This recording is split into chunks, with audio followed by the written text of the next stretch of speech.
वैसे तो इतिहास में बहुत सारे भूतिया घटना घट चुके हैं, लेकिन साल 2011 में अमेरिका के गैरी इंडियाना के एक घर में एक ऐसी घटना घटी जिसके बाद उस घर को 200 शैतानों का घर कहा जाता है। इसे द एमोन्स हॉन्टिंग केस और डीमन हाउस के नाम से भी जाना जाता है।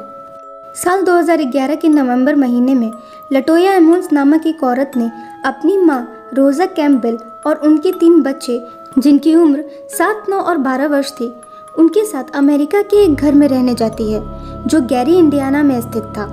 लेकिन इस परिवार के आने के कुछ ही दिनों बाद लटोया एमोन्स की मां रोजा कैम्पबेल ने घर की तहखाने में किसी के कदमों की आवाज़ सुनी। इसके कुछ ही दिनों बाद उन्होंने लिविंग रूम में किसी आदमी की परछाई देखी और साथ ही साथ वहां किसी के कदमों के छाप भी देखे।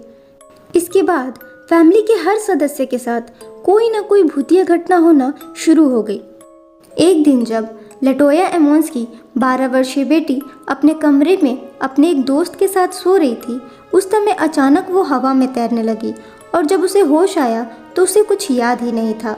इसके बाद उसके 9 साल के बड़े बेटे को भी किसी ने उठाकर फेंक दिया था और 7 साल के छोटे बेटे ने अपनी आंखें उल्टी करके सिर पीछे घुमाकर कहा कि ये मरने का समय है और मैं तो मार डालूंगा।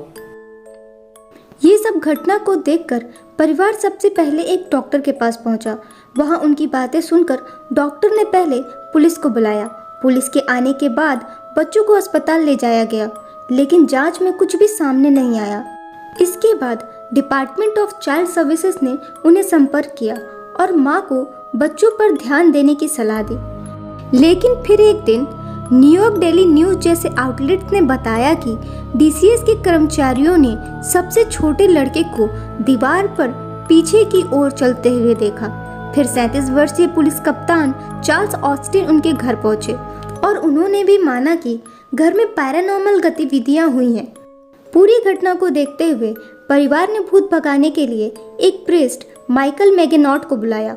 उन्होंने भूत भगाने के लिए 3 अलग अलग बार प्रदर्शन किए, जिसमें 2 अंग्रेजी में और 1 लैटिन में था।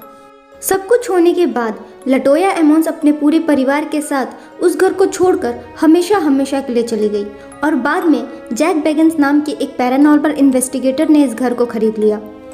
बाद में जिन्होंने ये घर खरीदा, जैक बेगिंस, उन्होंने साल 2018 के 16 मार्च को डीमन हाउस नामक एक डॉक्यूमेंट्री रिलीज की, जिसमें उसी घर की कहानी बताई गई, जो कि अब तक के इतिहास की सबसे अजीब और मिस्टीरियस पैरानॉर्मल केसेस में से एक है।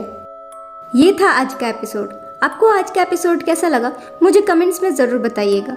अगर आपको वीडियो पसंद आई हो तो लाइक, शेयर और सब्सक्राइब करके बेल आइकन प्रेस करना बिल्कुल भी ना भूलें। अब मैं मिलूंगी आपसे अगले एपिसोड में एक और इंटरेस्टिंग फैक्ट के साथ।